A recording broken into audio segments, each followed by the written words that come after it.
আসসালামু আলাইকুম। কেমন আছেন? ভালো আছেন? বেশি ভালো না।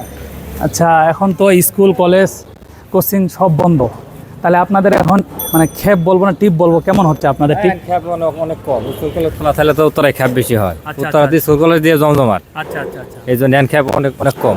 অনেক কম না? অনেক কম। তা সামনে তো ঈদ আসতেছে, তো ঈদের কি অবস্থা? ঈদের অবস্থা মামা খারাপ হবো। ঈদের অবস্থা মানে খ্যাপ নাই।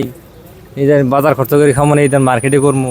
আচ্ছা আচ্ছা, এটা আমরা দিশে হারাহান বর্তমানে। দিশেহারা। আসলে কঠিন একটা অবস্থা চলতেছে, যে অবস্থায় মনে করেন এই যে স্কুল কলেজ অথবা রমজান মাস, এই রমজান মাস নিয়ে যে একটা কলেজ বন্ধ হয়, স্কুল বন্ধ হওয়াতে ওদের মানে কিছুতেই খেপ হচ্ছে না, টিপ হচ্ছে না। তাতে এই সামনে যে তারা ফ্যামিলি নিয়ে ঈদ করবে, ইফতার মানে ঈদ সামনে মার্কেট করবে, তার এই অবস্থান নাই।